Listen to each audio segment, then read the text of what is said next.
I'd happily pay you $80 to film you drinking a cup of breast milk. They didn't give me the epidural and I went through the whole thing. Get him a chair, get him orange juice. I would have a little baby coming out of me.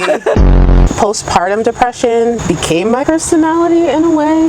How do you know when it's time to get married? I think for me, You're gonna be having some breast from reaching your navel. Let me buy your bodily fluids. my daughter's healthy, she's happy. Why can't I be healthy and happy with her? Get your notepads out. You're gonna wish you knew this sooner. Welcome back to Notes to Young People. If this is your first time, welcome. If not, welcome back. Today we have a guest. Her name is Kelsey. She is going to enlighten us as to her experience being a single mom. Last time we spoke about the pros and cons of being a single mom or a mom that has a partner or is married. And she's going to share with us some of her experiences. Welcome, Kelsey. Hi.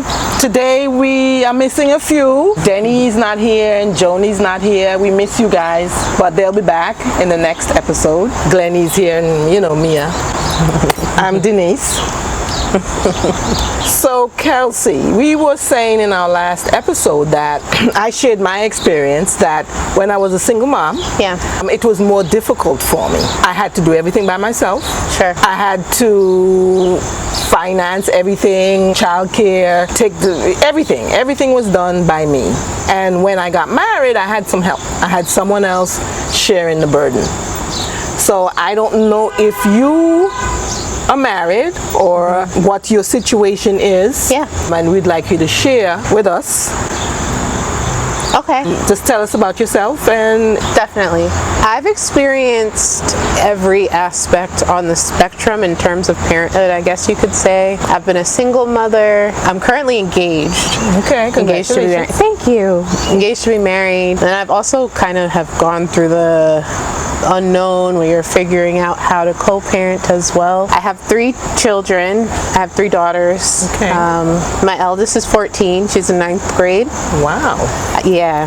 Congratulations with that. 14-year-old. You don't look it. Thank you. My middle child, she's 12. She's in the 7th grade. And then my youngest, she's 4 years old and she's in preschool. That's my COVID baby. Okay. I can definitely relate to the struggle of being a single parent. I remember when I had my first daughter, I was pregnant at 18. I had her at 19. And my family was not happy. They did not want that for me in the sense of what it would mean for my future. But you overcome, so to speak. You make it work. You know, I was going to school full-time. I was working full-time. Then I also was a new mother as a teenager. The person that I had my eldest daughter with, I thought at the time it was going to be long-term or a lifelong relationship, if you will. But I was 19. So what you think is going to happen at that age, you're truly naive. You really have so much more maturing to do. So that relationship didn't work out. It took us a long time, probably like a strong 10 years to get to a good co-parenting place. Wow. There was a lot of toxicity. There was a lot of learning how to communicate. And mind you, we were growing up too. So we were raising a child, but we were also kind of raising ourselves in a sense. Yeah. So I'm really grateful for the growth that I have with my eldest daughter's father. We went from being in the court system, custody battles, wow, child support, which is really draining and really stressful. If you've ever experienced that. If you haven't experienced that, I don't wish that on anybody. So we went through that, we overcame that. And now, I wouldn't say we're friends, but I do have him and his wife over for dinner every once in a while. So it's really healthy now. Yeah. I really thank God for that because everyone doesn't have that outcome. You know, sometimes the toxicity perpetuates. So yeah, being a single mom for the time that I was quite the ordeal. I was really beneficial to have a good support system. I was going to ask you that. I had a good support I was going to ask system. you, did you have family and friends helping out? That's essential for your survival, actually. Yeah. So you won't go crazy. Yes. Support system in the sense that I had a roof over my head, I had food, I had clothes on my back, but I also have this thing where I don't really like to ask for help. I almost don't know how to ask for help. Okay. So my family, they kind of wanted me to learn how to be a mother, and I also didn't like relying on them. So there were times where I struggled, where I probably should have reached out a little more. And you wanted to be independent. I didn't want anyone to say, oh, well, I did this for you, which we all need somebody to do for us from time to time, but I don't want to say it's pride, it's just something that is not comfortable for me. I really don't like leaning on other people. If I can do it, if I can work for it, if I can earn it, I will try first. Yes. And then again, my grandmother, my maternal grandmother, raised me primarily, and she had her eldest child when she was 17. So I think she saw a lot of herself in me, and she was really disappointed. She wanted something else. So she kind of gave me tough love. I guess she knew what was going to happen. Yeah. And the struggles you were going to go through. And so I think that was the disappointment. Because, you know, no one wants their granddaughter or daughter go through the struggle that they went through. Sure. Yeah. I was going to ask you something. You mentioned about child support. Yeah. And going to court. Yes. For child support. And one thing I wanted to say about that, being single versus married, when you're married, I think it's a bit easier, and you get a divorce. Right. It's a bit easier for the child support to come because that's written in your divorce agreement. Whereas if you're single, you have to now take that person to court, prove paternity. Yeah. And it's more, I think it's more difficult as a single person versus marriage. Marriage, it's written, you're getting divorced, they say, okay, you're responsible for paying this and this and this and this a month. And if you don't do it, you're in contempt of court. But when you're single, you don't have to go take the guy to the court. He could say, that's not my child. Yeah. And then next thing you know, you have to take a paternity test, not unless his name is on the birth certificate. It was, but I think just to have it documented as well, they did the paternity test. Wow. He also went through a bit of pettiness where he was like, that's not my kid. He knew good and well it was his kid. And that's something you have to look forward to as a single parent. They're going to try their best to get out of the child support. Even if they have to say, they're going to may even try and get the child from you. Yeah. So that's a tactic, actually. Yeah. They'll try and get the child from you so they don't have to pay you. It's funny you say that because I was not the petitioner for custody. I was the defendant. So he took me to court for full custody. He didn't want to pay child support. He did not want to pay child support. I could also really say I don't think he really wanted full custody. No. Sometimes the kids are the pawns, you know, and it's like, I'm going to do this to hurt you. Yes. Which is why I was mentioning the toxicity. There was so much toxicity. So I had to, as a single parent, I'm taking time off of work that I can't afford to take off to go all the way to White Plains, go through the court system. Yeah. I don't wish that on anyone, but it happens. Another question that I have, when it came to visitation, like you did every other weekend thing, did he come every other weekend? No. So why am I not surprised? No, it's not surprising. I'm going to tell you why, but go ahead, tell me. Okay. Tell us, I'm sorry. It's like you can almost predict the story, right? Yes. So, mind you, I'm the defendant, so I was already the sole custodian. So I'm bathing her, I'm taking her to school, I'm taking her to her doctor's appointments. So to have someone, anyone, even if it's the biological father, come in and say, I want to take this kid away from you. I felt like I had a point to prove, even though I was offended. I'm like, I'm not keeping her from you. I want you to see her. So Yes. tell me what schedule works for you.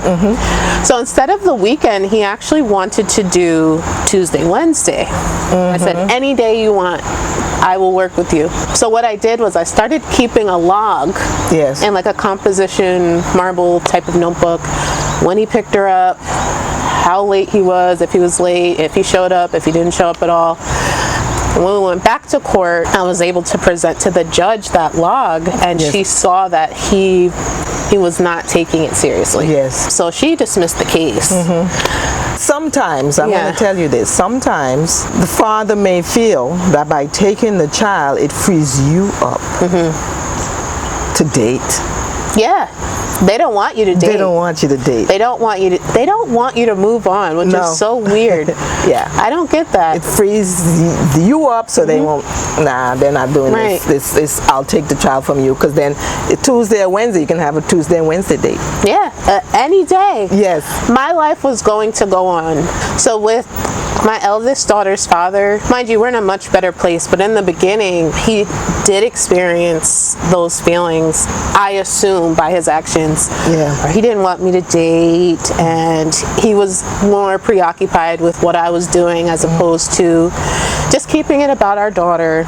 My life went on. I dated. Yeah. I was single for a little bit, but I did date, and I've been with that same person. We now have 2 children together. We're now engaged. Yeah. He's a wonderful person. We've had our ups and downs, of course, but I got to proceed with my life despite the hurdles that came from being a single parent, Yeah. being a teenage mom. I think that as long as you're conscious about what you're doing, you know, I could pinpoint my ex and say, oh, you were this, you were that, but I also had some maturing to do. You can find somebody who will love you and your children. Yeah, that's true, definitely. Yeah. But sometimes can't be having 4 and 5. Yeah, right. You come with a football team, it's going to be harder. That's for sure. I was going to ask, how did motherhood affect your individuality? That's a good question. Motherhood in the beginning, sometimes you hear the term baby blues, like people get baby blues. That's like a mild form of depression that doesn't stay, right? It's just like you're adapting to motherhood. You're probably not getting a lot of sleep. It might not be what you envisioned, especially if you're not with the partner. That tends to go away. And then you have like full-on like postpartum depression. I experienced postpartum depression that kind of became my personality in a way. With my eldest child, it sounds bad, but like I didn't enjoy motherhood the way I thought I was going to with my first. That's not to say I didn't love her. It was just such a shock. Baby crying at night. Yeah. You don't get any sleep. You know, like you think babies are so cute and they're Yeah. fun, and And which you they think are. it would bond you to the father too. Yeah, they do. Was that were you bonded at that time? Yeah, I was. While I was pregnant, I broke up with him. So when I had her, actually didn't call him to come be a part of the birth.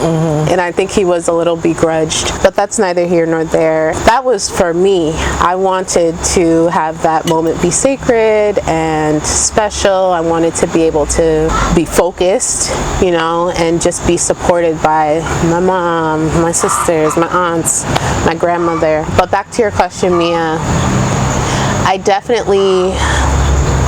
I wasn't myself for a long time. Like a long time. It wasn't just like a month or 2 months. I would say it superseded a year.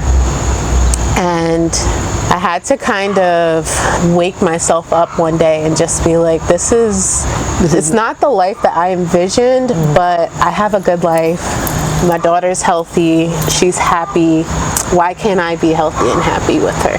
So I started actually going to therapy to try to find my individuality again, and it helped.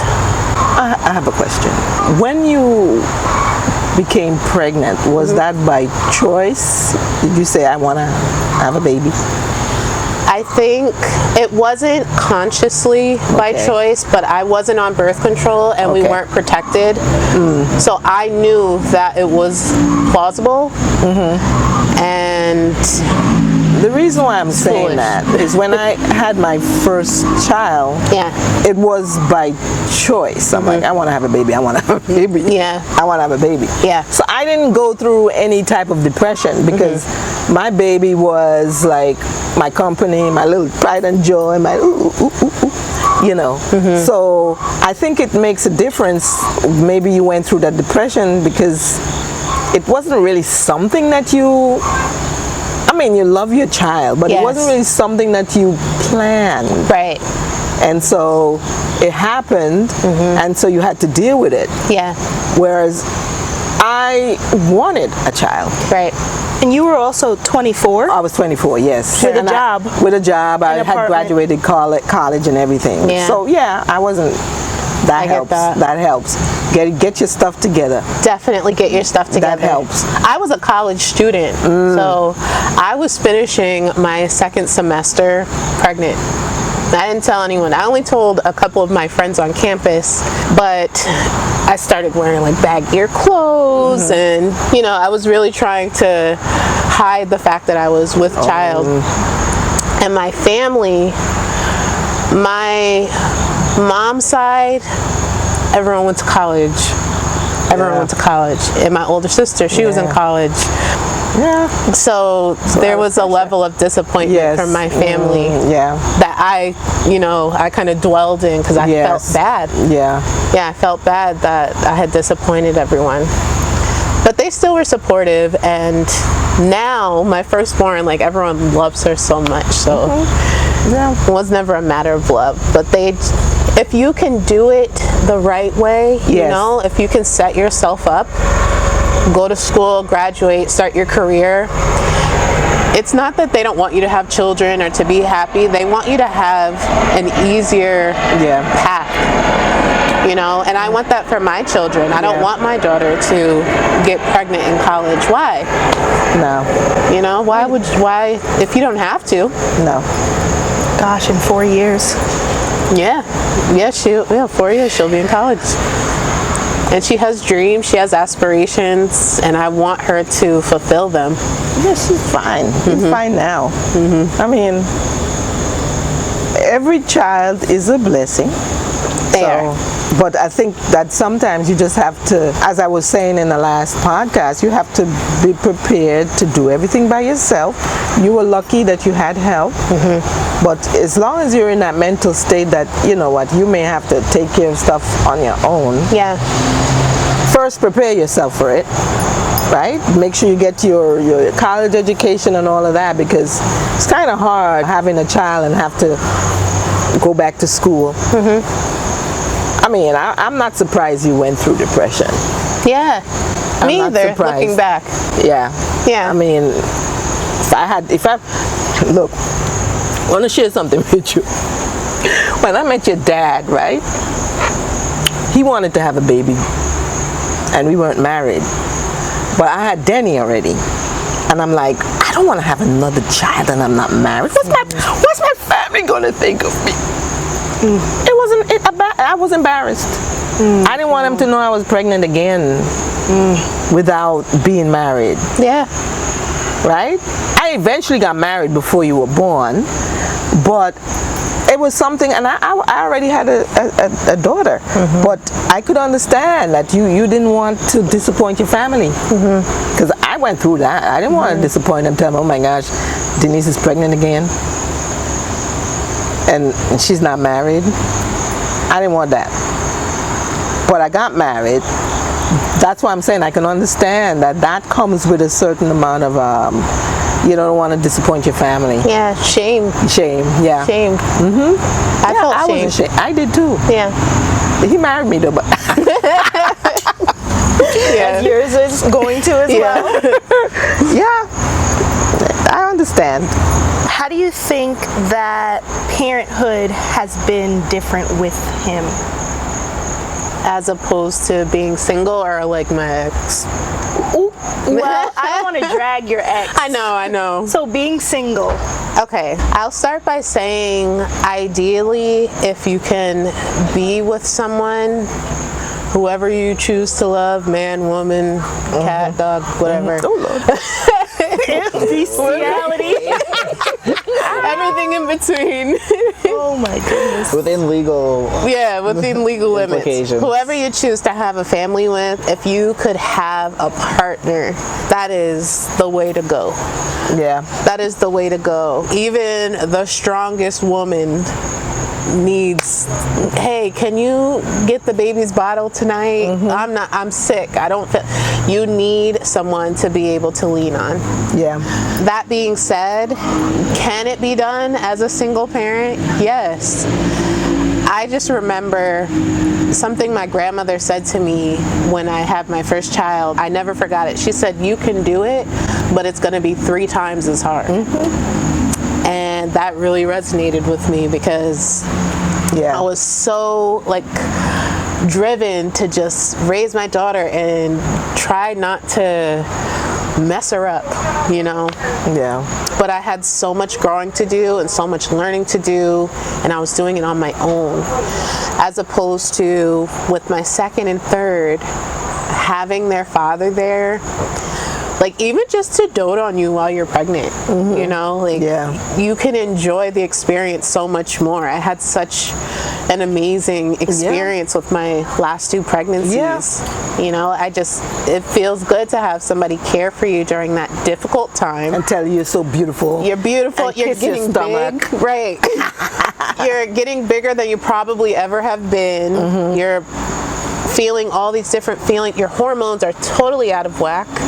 Yeah, so just having that sense of calm and that person that feels like home. Outside of emotionally, financially, who wouldn't want a second income? You know, even if you're rich, you know, you could be twice as rich.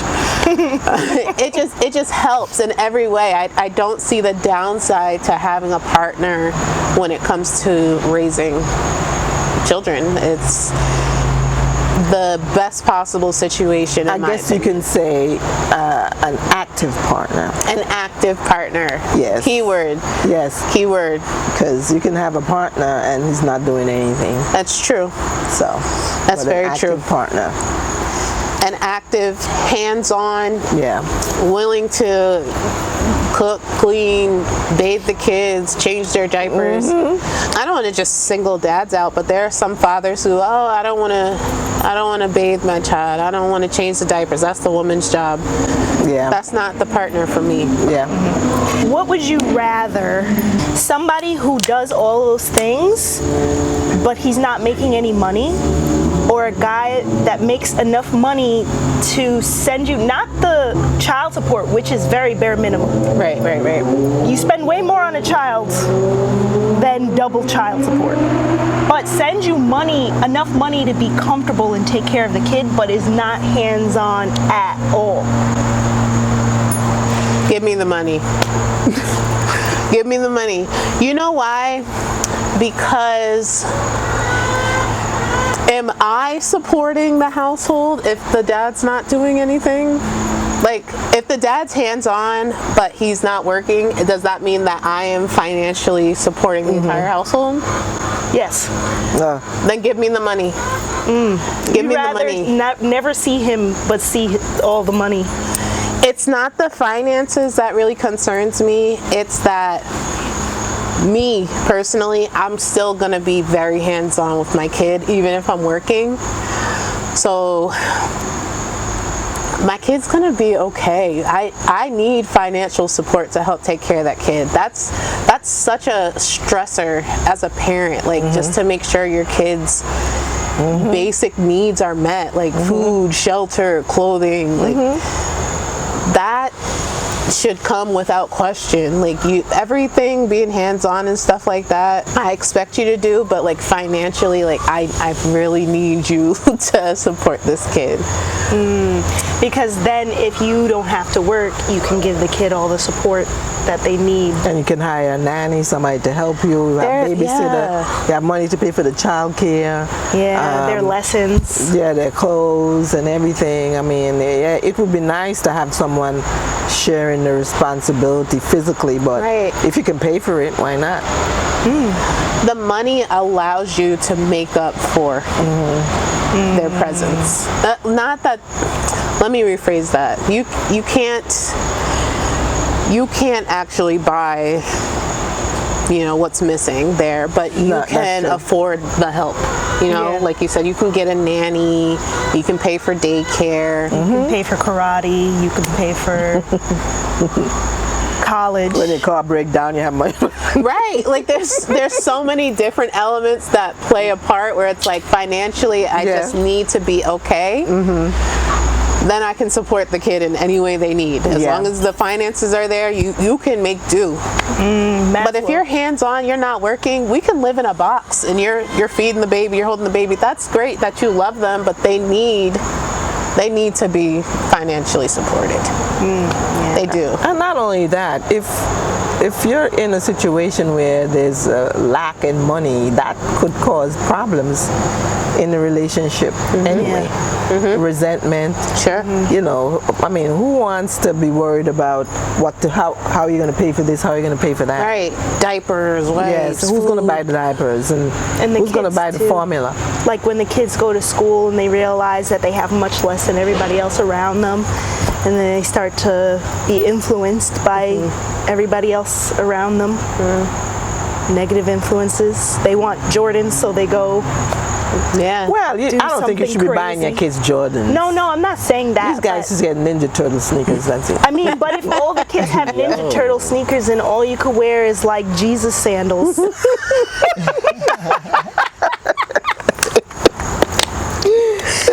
that kid is, there might be like some psychological, maybe not like, I mean like normal, trying to fit in, and then on the higher end, like being influenced by negative influences because those kids have something or they feel like they're less than because those kids are getting their most basic,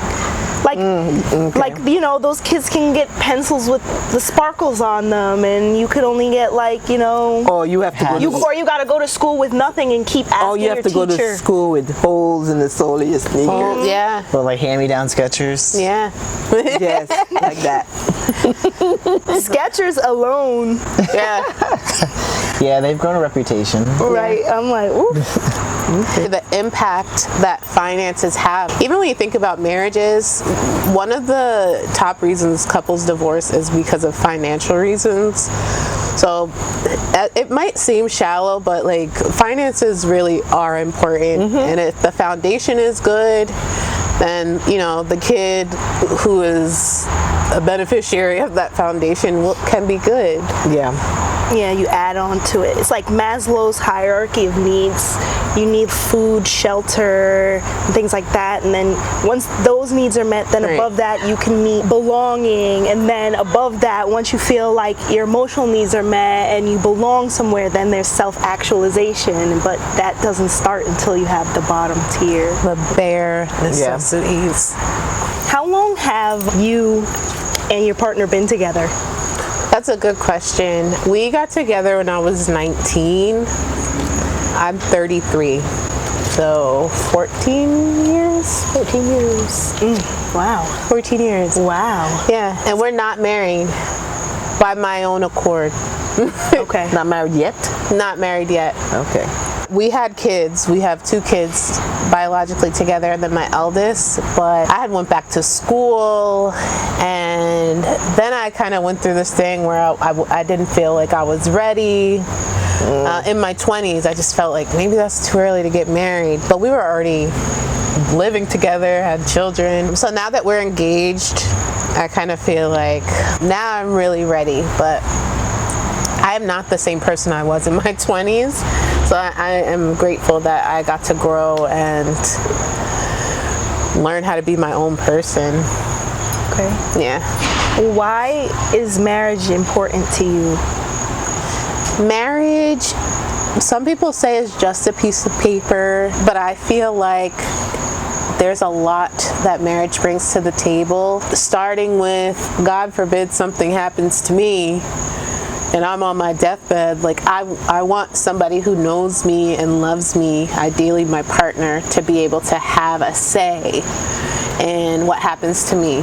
Mm-hmm. Then you think about, again, if something negative happens, like somebody passes away, you kind of get to skip some of the legal stress of like probate court, etc., etc. There's life insurance. I also just feel like, for me, that's what I want. I want to be an example for my children, where it's like this is a covenant, and two people, they make vows and they stick to them, and you grow something beautiful. You grow old together. You can. That's what I want for my children. I want them to get married. I want them to find somebody who loves and respects them, create a family. And not for nothing, everything that our parents told us about doing it in a particular order, you realize why they say go to school, start your career, find someone you love, get married, then have children. Even when we talked about getting a paternity test and things like that, some things you just don't need to go through. Mm-hmm. The father is the presumed father in a marriage. You know, like there's just, it's so much smoother when you have, you know, that marriage. Mm-hmm. Not for everyone, but for me, I would like to be married. How do you know when it's time to get married? That's a good question. I don't know what the timeline looks like for everyone. I think for me, once we were 7 years in, I was 26, I think. Yeah, I was 26. Then I started to feel like, I think I want to get married. Me and my partner, we actually broke up for 2 years when I was 27. Okay. Yeah, when I was 27, we broke up. We got back together when I was 29. And we got engaged after we got back together. Cliche, but it's like, if you love something, let it go. And if it comes back, that actually happened to me, where it was like, I didn't know if I wanted to spend the rest of my life with this person, because I feel like in a marriage, it's not just love. Like, it's not just about love. It's a meeting of the minds. Like, do we mesh religiously? Do we mesh financially? Do you respect me? Are you faithful? You know, there's people just base it on love. Yeah, it's not, love is great, but what's love got to do with it, in the words of Tina Turner? You know, like, love is just not enough. So we got back together, and that's when I realized, like, this is my person. Like, we work so well together. We have such a good partnership. He's very respectful, great dad, great provider. We just went through the test of time, and I felt like I knew then. So when you getting married? We were actually gonna do, in May, there was a week of dates that were palindromes, so I was going to do 5/25/25, but I postponed it because I have like some legal obligations. Okay. Once that wraps up, I can just hone in on wedding planning. 5/26/26. Maybe 6/26/26. I want like a cool wedding date, like something very fun. memorable. Yeah. So to be announced, but you guys will hear from me in that regard. Are there any do's and don'ts in a relationship, and how you lasted so long? Do communicate. That was a big thing that I had to learn. I spent a lot of my teenage years and early 20s holding things in, and I thought that if I didn't talk about it, I wasn't making a problem out of it. But really what it does is like sweeps it under the rug, and it festers. So where you could have talked about it and maybe come to a resolve, now I'm resenting you for something I never even presented you with, So that's a big do, I would say, is like learn how to communicate in a healthy way. Communication will take you far. You don't want to be swearing and shouting and secretly resenting your partner because you don't know how to communicate your feelings. That was the biggest thing for me, even just learning how to do that on my own. My partner, he's great at communicating. I had to learn. That's very big of you to admit. I did. As far as a don't, obviously you don't want to be disrespectful. Respect is really big. Even when you're mad. What'd you say? Honesty. Yeah. Honesty is definitely big. Is transparency good for? Transparency is good. Yeah. I think so. I think transparency is deeper than honesty because Yeah. I heard honesty is answering when you're asked, and transparency is being forthcoming with the information without even being prompted. Yeah. Then you have like those little nuances where people will omit things, you know, and they're still being honest. Yeah, that's why. Yeah. Yeah, That's so the the transparency is like, no, tell me everything. Yeah. The good, the bad, the ugly.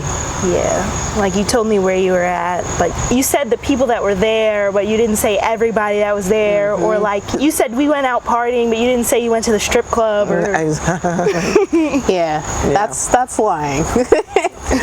That's, I mean, it is partying, but yeah. If you're There's omitting the specific. truth, it is, yeah. If you're omitting the truth, that's lying. So, like, yeah, I think transparency is actually an excellent one. Okay, ladies, since you guys have multiple children, Yeah. how was pregnancy for you physically? Okay. Okay. Who's gonna answer first? Take it away. Oh, I love my no. See, when you get old, you forget. Charlie, you blocked out of your mind. Yeah, some things blocked. Okay. There's a hormone that actually blocks your memory of the pain. I didn't have postpartum depression for any of my children. Oh, that's great. They were all born 4 years, 5 years. Every leap year, I had a child, Wow. except for Glennie. Of course. He took an extra year. The only No, boy and there's not an explanation for that I'm not willing to share. Oh, I did get pregnant on a leap year. Anyway, Did you have morning sickness? no, only with him. Boy. wow. Only with Glennie, I was feeling sick. I had something called postnasal drip. That was the worst thing. I remember I had this metallic-y taste all the time, and it would make me nauseous. So that went on for a long time. My first one I had at 19. I was young. My body was probably in its prime. I didn't really experience morning sickness. So that pregnancy was just fine. I ate a lot, gained a lot of weight. And like I said, I was in school, so I was in class doing my work, carrying the little baby in my belly. How is the actual popping the baby out experience? Having given birth was not good. It's not something you look forward to. Let them give you the epidural. Oh, okay. When I was having Glennie, they didn't give me the epidural, and I went through the whole thing. They gave me the black woman treatment. They gave me this thing that said, "Oh, well, they say you're smiling too much. You can't be in pain." That's what they do to black women. Right. And I'm like, I am in pain. So they never gave me the epidural, and after a while, it was too late. Yeah, So I never got it. there's definitely a cutoff. That's Yeah. the painkiller, right? Yes, the thing God. they put in your, it's like something they put in, you have to stay Is that a still. bad question? No, but You have to stay still, and they put it in your back, like Yeah. little needles in your back. It has side effects. It does. You can have like residual back pain afterwards. I didn't have anything. Yeah. Giving birth, I had a C-section. Oh. Joni was a C-section because she was like, her head was like this when she was coming out, and I guess they called her a brow baby. Interesting. She had a big forehead. I don't know, I'm just saying that. But she does. Had? Anyway, And then so- you had a vaginal birth after C-section. Yes, I did. Because some people have this misconception that if you have a C-section, you always have to have. Nah, Yeah. that's not true. It's VBAC, VBAC. vaginal birth after cesarean. Yes, I had that with him. But That's great. Wow. painful. It's very painful. And you said it got more painful every time. Yes, yeah. When the contractions came closer together, it became more painful. Yeah, it's Like for each kid though, I remember you saying each kid was worse than the last or something. Oh, really? I think I'm thinking of Glennie. Oh, she just said you're wow, just the you're worst. just pouring it on. Just pouring it on. What else is there? Just throw it all I out there. misheard while we're that. here. No, it's not bad. You know, it's not a bad thing. I'm glad I went through it. It's no big deal. I forgot about it. You know, once you do it, you forget. I blocked it. I remember. Yeah, no, the pain. The Yeah. pain. Once you have, Pain. once you have you don't remember, and then you go, oh, I want another baby. I wanted a boy. It's a very Okay, that's a reveal. I have 3 girls, and I'm like, I want a boy. I'm gonna go back Run it back one more time. until I get a boy. Yeah, wow. I think if you were a girl, I'd probably go for a Oh my god. Wow. Wow. yes. I applaud Why did you want a boy? Was it just like I want, the like, balance? some people have some people have a boy and a girl. I'm like, why aren't I like one of those people? I wasn't sure if there was a specific reason, like you wanted to be like a mom-son dynamic. No, I want a boy, a girl, just like people who have all boys, they want a girl. Like Rihanna.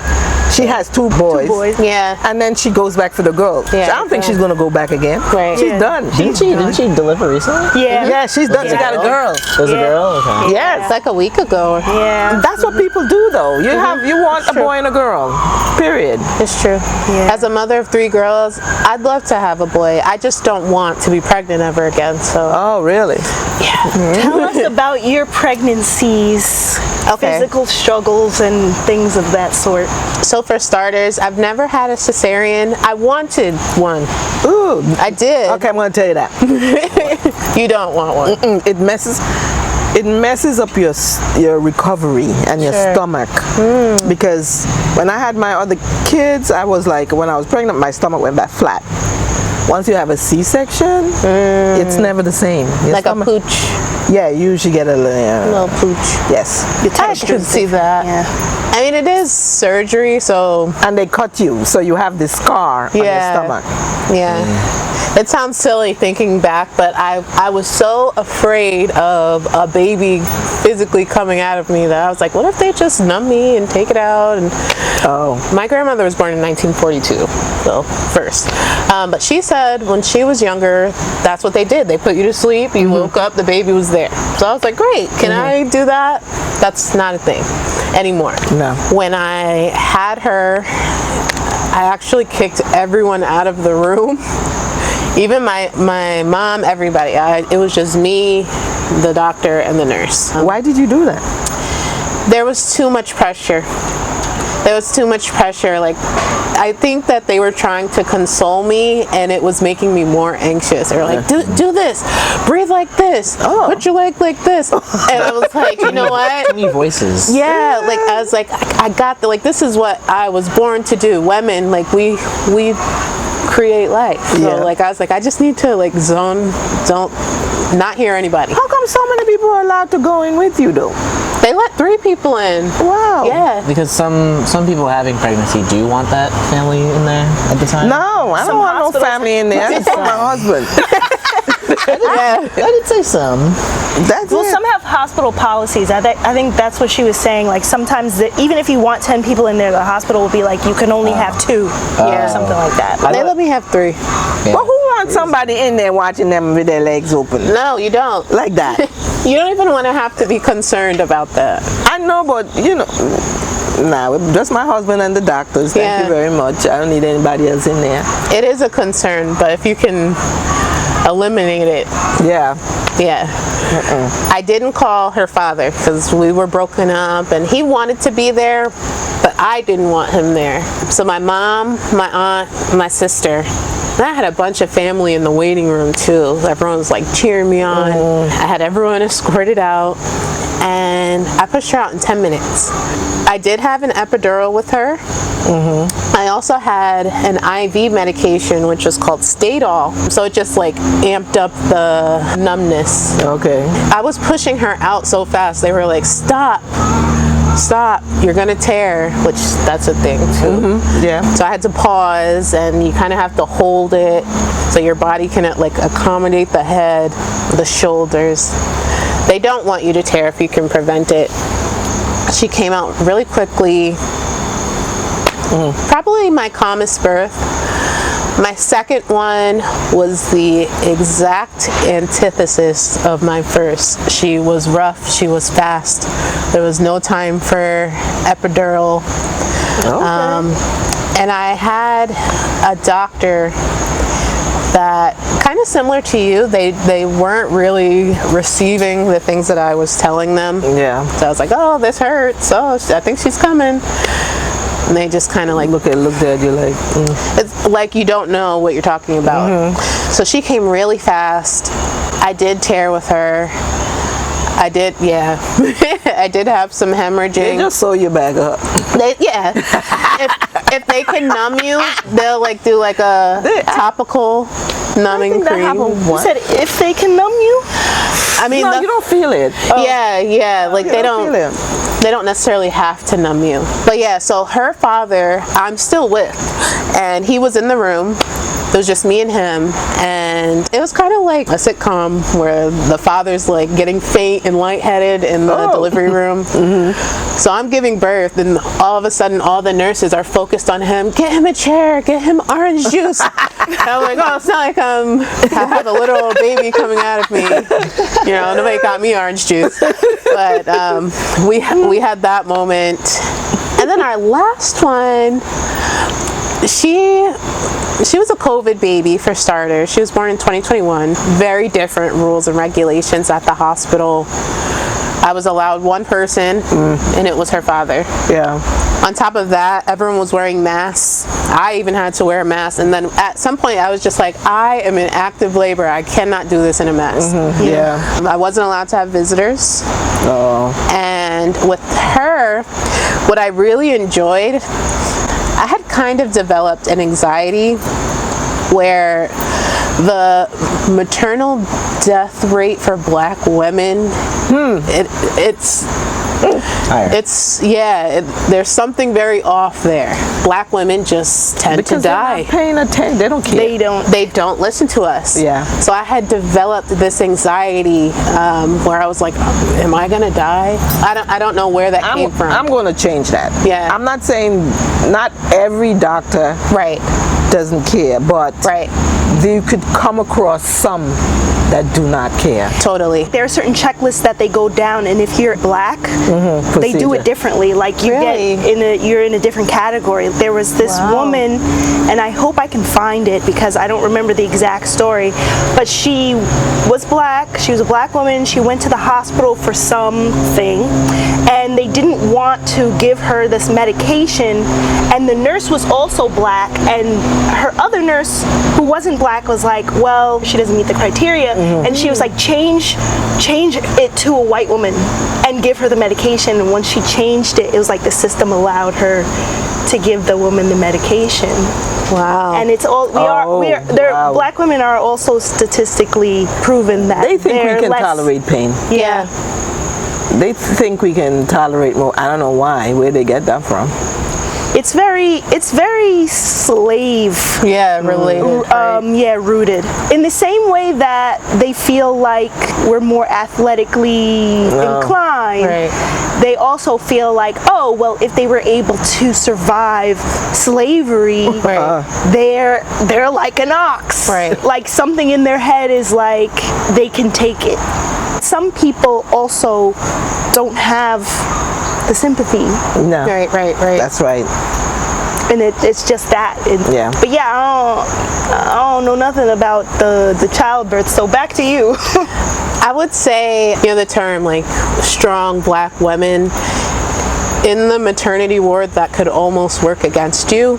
just having the knowledge that there was a higher maternal death rate for Black women, like I said, I was scared. I don't know why. It was my third child. But I happened to have a Black nice. OB, and then I had a Black anesthesiologist. Nice. I don't know how, by the grace of God, they were both Black. If they were white, Asian, fine, but it did something for my anxiety that they were people of color. So they gave me an epidural for my last one, and I remember I was sitting on the edge of the bed, and they you know, you kind of have to hunch over.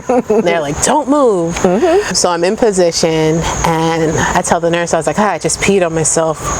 And she was like, okay, it's fine. My water had broke. I didn't know my water broke. I thought I had peed. So they leave, and they're letting the epidural do its thing. When they come back, my baby was crowning. I didn't feel her coming out because I was numb. So the nurse is like, oh my gosh, don't push. Calls the doctor in. The doctor comes in. This Black woman named Dr. Charles. She goes, push. I push one time, the baby comes out. Then she goes, grab the baby. So I literally grabbed my own baby. You to grab the baby? Yeah. She's So like, where "Grab were your they baby." in the whole thing? She was at the foot of the bed. Oh. But I don't know. It was very like hippie, natural. I don't know why she did that. But she was like, grab the baby. So I grabbed the baby. Umbilical cord still intact. Threw her on my chest. And I have it on video, actually. That's kind of cool. Yeah, her dad was recording it in the corner because, you know, he was orange juice guy, so he didn't want to get too close. So he was recording it, and I actually really cherished that video. So her birth, in a nutshell, was unique. It was COVID. I got to be hands-on. And you got a Black doctor. I got Black doctors. Yeah, we need to do that. Yeah. You were the first one to touch your kid. Yeah. I feel like maybe was. that is Maybe like that's a what she said that. holistic Maybe so. way because she cares about you on another level Yeah. and knows that you're touching that child for the first time in this Yeah. world. It's like spiritual. Immediate skin to skin. Yeah, Immediate. exactly. Like she was covered in, I forget what it's called, but it's like that white layer. And they rub it off the baby. I don't remember all that. she blocked it. They didn't give me my kids right away. Like that. Yeah. Yeah, because don't they usually take it away? Yeah. Yeah. Yeah, they didn't give me the baby right away. I don't like that. Yeah. I could be forgetting stuff. You have to ask your father because he was there for everybody's birth, actually. So he would be able to tell you if they gave me the baby right away, but I don't remember. Yeah. Did you do anything with the placentas? No. Me either. No. I only did something with when they come home, they have this little thing on the navel. Yeah. I kept, but I don't know where it is now. I kept mine too. Yeah. All three of them. It's just Me and So Glenn are like, it's a what? part of the So it's like just placenta, a mouse? but Oh, Yeah. the part that's still stuck The on the umbilical baby? cord, That comes yeah. It's like a little stub. They Yes, clamp I can it see so it that. stops pulsating, and then it just like dries up and falls off. falls off eventually. I kept all three. Little pumpkin stems. Through my moves, I lost them. Through your moves. Yeah. Oh, yeah, I get that. You probably were like stressed out moving. You're like, I don't need this anymore. No, I kept them, but I don't know. Just like I kept some of your tooth from the tooth fairy and all that kind of stuff. What? I don't You kept those? She did for a To long a point? time. Yeah, but Yeah. I thought you just tossed them. She kept a lot of We stuff. cherish things as parents. yeah. Sometimes we cut the hair, keep the hair in a baggie and stuff like that. Oh, Yeah. interesting. Lenny said, you're psycho. I could get a little voodoo-ish. It is a little voodoo-ish. I just like to cherish things that my kids have. Yeah, but It's after like a while, keepsakes. it becomes, It's too much. look at my basement. Right. You can't keep everything. No. You So, need to clear out that basement. I heard you guys talking earlier about certain things that happen to your body after pregnancy. I don't know why you guys were talking about thyroid or... Oh, that was just our thyroids. Oh. I was like, oh yeah, because I hear like your bladder is never the same. I don't know something about like that. My bladder is fine. I think it depends. I think it depends on the individual because depending on like how the baby is in your womb, like they may press or they might kick and stuff, but that's natural, normal. But if you do the Kegels, pelvic floor exercises, if you sneeze, you're still intact, you know, like you're not wetting yourself and stuff. No, that comes with old age. Yeah. That not the bladder thing is when you get older.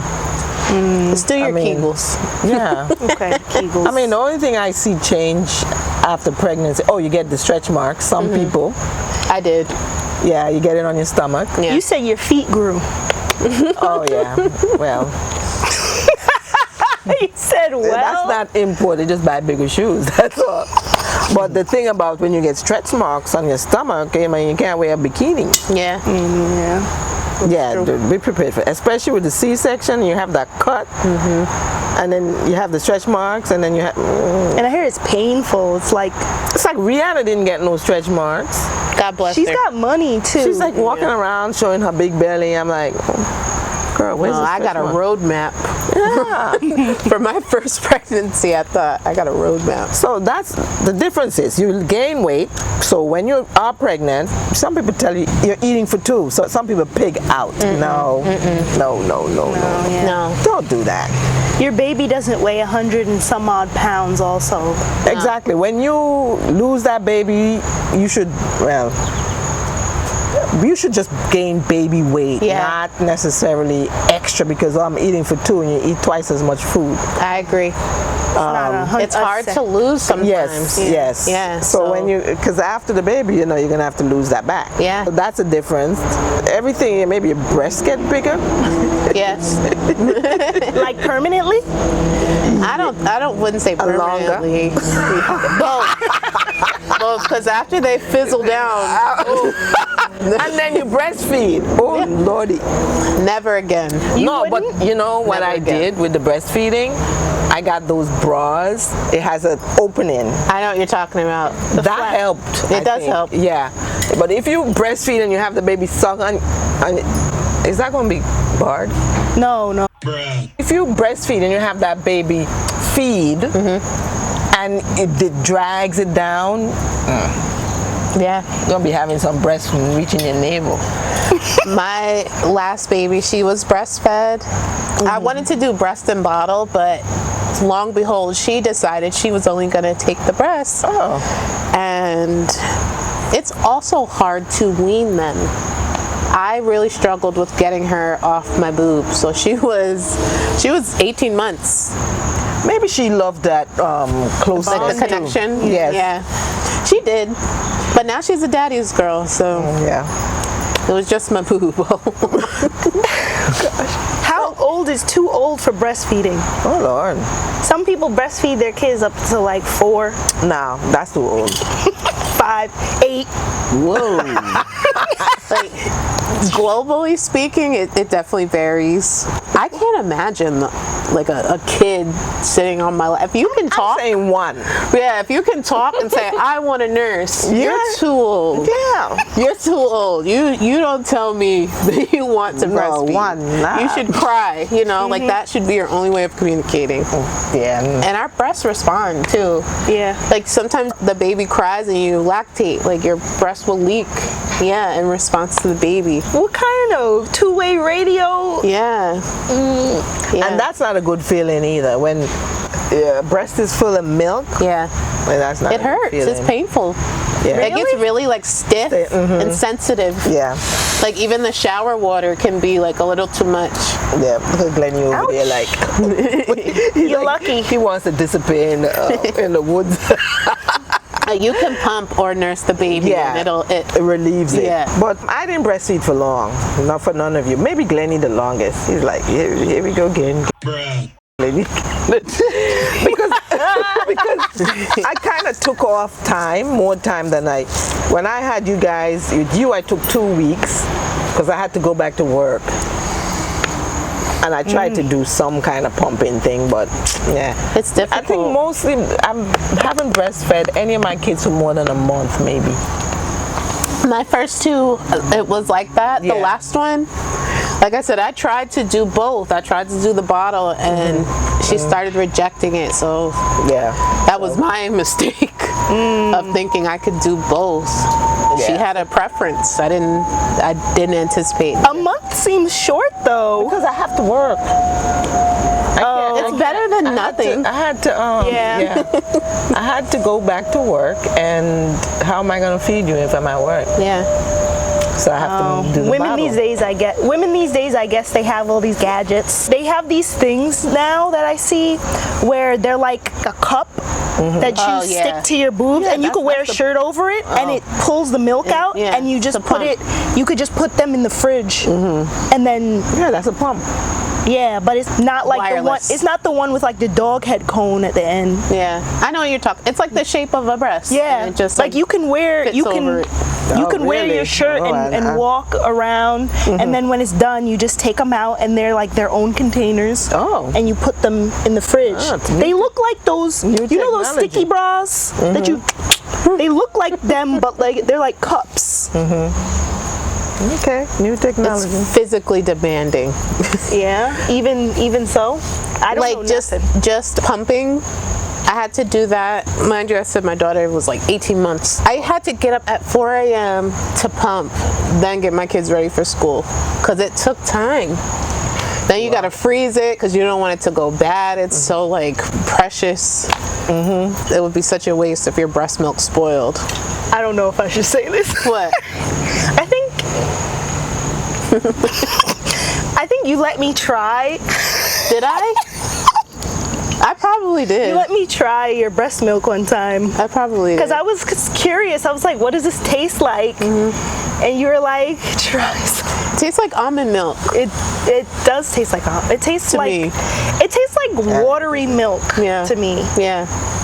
Because I don't remember what almond milk tastes like now, but Like watery milk. okay. Like a slightly natural sweet. But it wasn't like I was having cereal with breast milk. I literally just sampled it. You guys are judging me, huh? I didn't sample nothing. You didn't drink. You never drank your own breast milk. You weren't even curious. Not really. Were any men ever curious? I think so. Yeah, right. The men are so intrigued. How many men I have? At this point in life, But no, I thank can't you. swear by it. So dad never wanted to try your breast milk with any of us. I'm not saying. That's fair. That's fair. Glenn, do you have any curiosities? No, I do not. As soon as you said almond milk, I'm like, okay, I could pass. Yeah. You never had almond milk. Well, He's allergic. I'm allergic. Oh, Yeah, you have so a nut but- allergy? I do. Yeah. Oh, yeah. So you don't even know if it's good. Like there's no nut in it, so you're not allergic to it. I could pass. You don't want no breast milk. So you would never try it? No. No, I'm not trying. They have banks, like breast milk banks. If you can't like produce enough for your baby, you can get some of someone else's. Someone would have to pay me to try it. How It's like much as a would it bet. take? How much would it cost to get you to drink breast milk? How much? Just like a sip? Yeah, just a sip. $30. Okay, you'd have to drink a cup. How much? Make that. We're gonna make that 50. Oh, Wait, what kind of cup You we had talking breast about? milk. I don't know. What kind of cup we talking about? Like this? Oh wow. Oh, I was saying like a cup, like an actual like measuring cup. Like 8 ounces. Glenny, If I can down it all at once. Glenny, $50. you've had breast milk before. When I was a kid, my baby brain was like, suck, suck, suck. Now, That was the good as a stuff. conscious human being, it takes a little bit more than that, you know? You said 50, but that's not bad. I might have to save $50 and find a Who's friend. breast milk? No. Yeah. A friend. I have They a better be friend. anonymous. Anyway. You said you don't want to know. I don't want to Conversation is know. going Okay. south. He said I have a Why would I friend. want to know? I have a friend. I have So my wait, can friend. I make it 70? You can make it whatever you want. 70. Wait, I can wait. still make $70. Even number 80. I'd happily pay you $80 to film you drinking a cup of breast milk. Wow. Okay. It's not dangerous. I'm hungry. Okay. It's good for you actually. There's a substance that comes out of your boobs that's not quite the colostrum or something. Yes. The first few days. Yeah, and so we saved a lot of it in syringes, and my eczema was flaring up, and she was just like, colostrum is good for that. Da da da. So she gave me some of her breast drippings, and I put it on my eczema, and it made it better for a couple days. Natural cure. The breast milk itself too. Like they'll say you can bathe your baby then go buy in some breast milk. I don't know. It's good for their skin. Milk bath. Yeah. I'm sure there's people that sell their breast milk. There's definitely people that So sell you their can maybe breast use milk. that for your eczema treatment. I don't think I would have used random's breast milk though. Yeah. You don't want to douse yourself in breast milk. In random fluids. Like, let me buy your bodily fluids. It's not pasteurized. There's bacteria. There is bacteria. Think of all the stuff we learned that gets transmitted through breast milk. HIV. Yeah. It sure Okay, well, does. forget that, Glenn. It You're not does. drinking nobody. I wouldn't. Yeah, have them take a But it's when the baby is in infant state breastfeeding that I wouldn't take the If you have chance. HIV, I also wouldn't give you HIV breast milk. Like the person, Oh, you know what people got. I'll test them. Make them take a test. Yeah, right. Yeah, I'll prick their and be finger. there. Yeah. I'll prick their finger. They'll go get it done at the doctor, and then we'll do like a rapid on the scene, and then $80. He's rethinking I'll his give you life. 100 not to do it. There you go. Okay. There you're making money. I see no downsides to that. Anyway, I was just saying I'm hungry because you guys are talking about. Yeah, she didn't like what I was Breast talking milk. about. The That's The milk made you hungry a little So I'm like, I also have a special needs child. If you guys have any questions about that, you she's have on a special needs child? Isabella. She's I didn't autistic. know. I didn't know that. You didn't know that? No. I didn't know that. I didn't know you didn't. How did know. you figure that out? Like, tell us about that. Okay, so with Isabella being my third child, they always tell you not to compare your kids. However, just in general, like as a general rule of thumb, I guess you could say, there are certain milestones at some point you're like, why haven't you done X, Y, and Z? So for the first year of her life, everything was copacetic. I didn't have any concerns. From 12 months to 24 months, I had a lot of concerns. Her language, she had developed some language, and then she regressed. She also would do what I now know as stimming, but I didn't recognize it as stimming. I just noticed that she had almost like, I don't want to say rituals, but they were like repetitive habits. And my sister, she was studying for early childhood education, and she was already working as a preschool teacher. They're trained to see certain things within their children and bring it to the parents' attention. So I had spoke to her about it first, and I was like, I think something's off with Isabella. You know, she's not really speaking.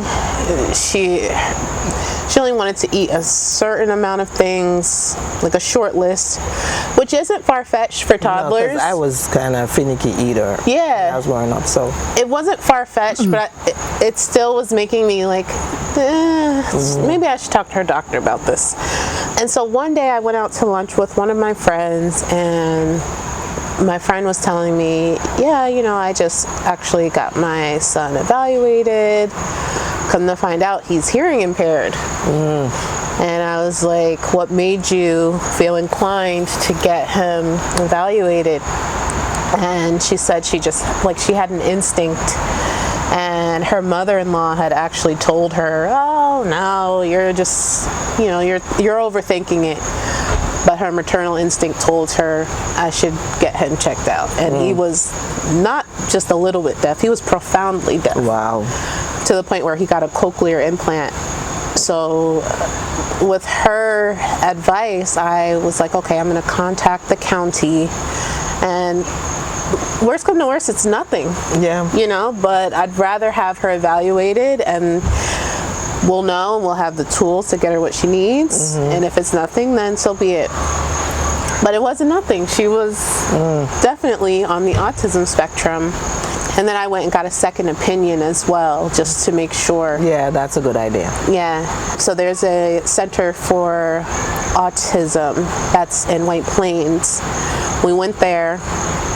They have 3 different evaluators do different types of tests that are like play-based, you know, so your kid isn't like just a rat in a lab. But my mom, my sisters, they're like, no, she's fine, she's fine. And they didn't have any ill intent, of course, but you just kind of gotta listen to your instincts. And I would say get them evaluated if you have any concerns about your children.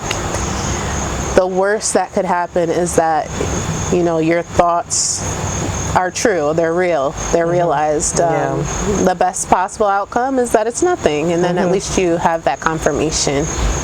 There's 3 levels of autism. One is a little like, you're kind of just socially awkward, you're not so distinctively autistic, so to speak. And there's like a middle ground. And then level 3 is like, it's pretty easy to tell something is going on there. Yeah. You might not know it's autism, but socially, maybe even cognitively, like there's something where it's like pretty detectable. She's somewhere between 2 and 3. She just started talking. She's 4. She just started talking. She's still in diapers. She goes to a special education preschool in Pelham, so almost 45 minutes away. It's a journey. Yeah, but she sounds fine to me. Yeah. It's a journey. Yeah. I don't remember you saying her actually being evaluated, but I remember a long time ago you saying something about how she's just like different than your other kids, and it wasn't even like on that level. Yeah. I just thought, I was like, oh, she's a Gemini. She is a Gemini. I said, oh, it's because she's a Gemini. She is a Gemini. Silly. Just for the autism aspect, there's like a common misconception that autism means that you're not intelligent. No, I hear they have like, some of them are like geniuses in certain areas. They are. Yeah. They have like their special interests that they really hone in on. Yeah. She is not cognitively disabled in any way.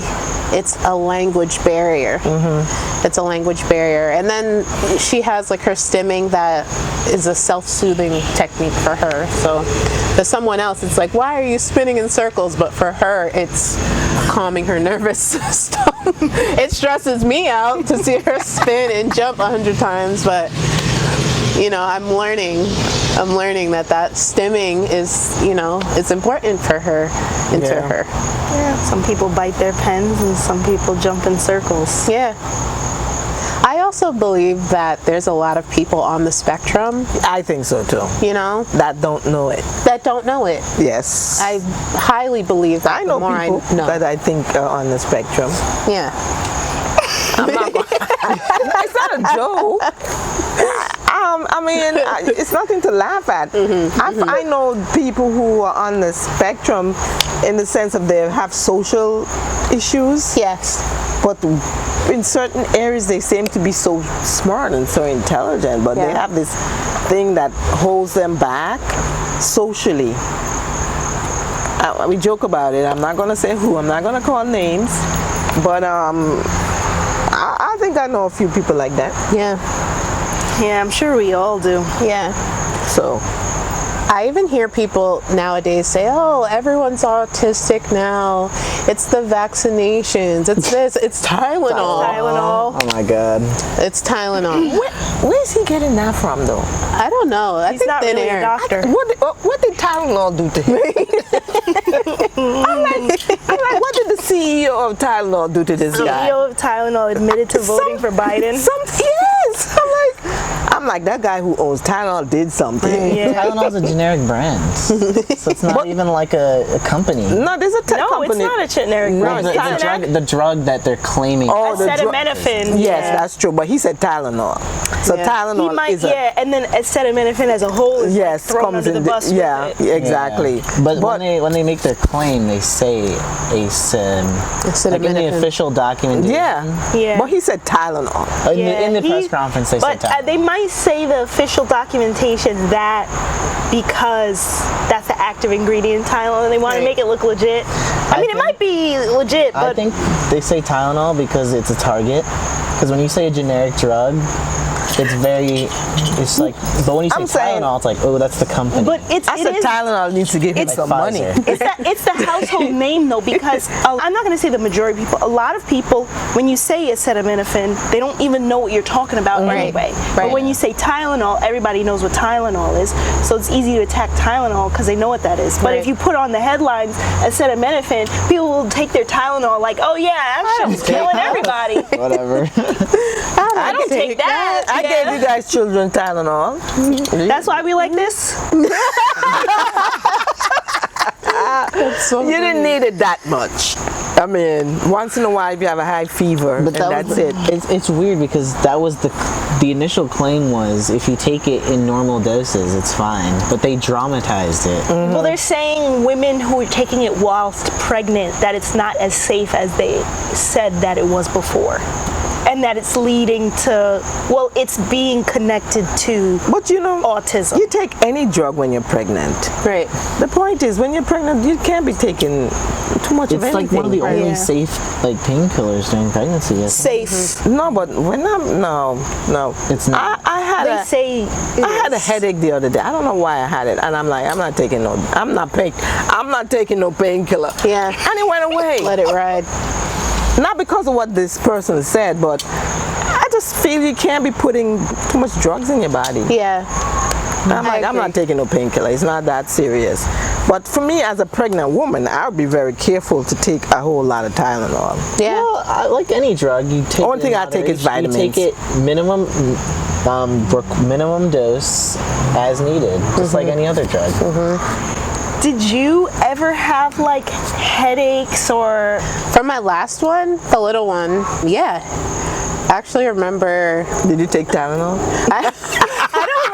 I don't remember. There was so much going on. The older kids, they had shut down the schools, so they were like homeschooled virtually on their laptops, and I was pregnant. But something interesting with her pregnancy was that it was high risk because her placenta, the umbilical cord should be centered. Hers was at the very, very edge where she was not receiving all of the nutrients. Oh, So I'm not a doctor, but I feel like that may play a part in her diagnosis. So every week during her pregnancy, literally every week during my pregnancy Yeah. with her, I had to get an ultrasound and they had to monitor her. okay. And that went on until she was born. Yeah, that could have been it. I don't think it was But she's Tylenol. fine though. Yeah, she's okay. Yeah, Yeah, she's a smart, happy, fun-loving kid. yeah. yeah, she is happy. See, me, I didn't even know. I did not know. It's crazy. Yeah. And now she has communication skills, you know. It just took a while for her to be able to express her needs. I was a teacher, and kids develop at different times. Yeah. I mean, you guys were short. Yeah, we were very short. Shorter than the whole class. I'm like, they was the shortest in every class they went in. Until high school. Until all of a sudden they just shut up. Yeah. So I that's when I realized, okay, kids, not everyone develops at the same, you know, I guess she was diagnosed, but you still have time for her to, you know, catch up, I Yeah, think, I think so. and be fine. Yeah. Yeah. For kindergarten, she's in special education now for preschool, but for kindergarten, they're going to take her out of special education. See? Yeah, so See? Yeah, she's made great learning. strides. Yeah. Yes. Okay. All right. Yeah. You know, in our previous episode, you guys heard from me and my experience, and I guess we wanted to give you another perspective. Then you're very good at it. You should come back. You should come back. You should come back. You guys will have me. Yeah, you're a good auntie. We like to think that we're like the internet aunties. And uncle. Definitely. Helping give young people advice, things that they wish they knew sooner. Yes. Me, I'm the stay in school like auntie. I'm like, don't no boys, nothing, stay. That's Stay going in school, all the way to the youth. Yeah, stay in school. Yeah. Anyway, thank you for coming today. Thank you guys. I appreciate you, and I learned a lot from you. Thank you for sharing your experience. This is my long-term best friend since we were like 4 or 5 years old. Yeah. In kindergarten. Yeah, I love you and I appreciate you. Oh, I love you too. I think this was awesome. Thank you guys for having me. Also learned a lot, and the production was cool. You guys made me feel very comfortable. I appreciate that. Thank you. I just want to say thank you guys for watching. Like, comment, subscribe, share with a friend, your young niece, your little sister, anybody who's thinking about having kids or Would like to know the pros and cons. and just relationships. Yes. We hope to see you next time. Bye.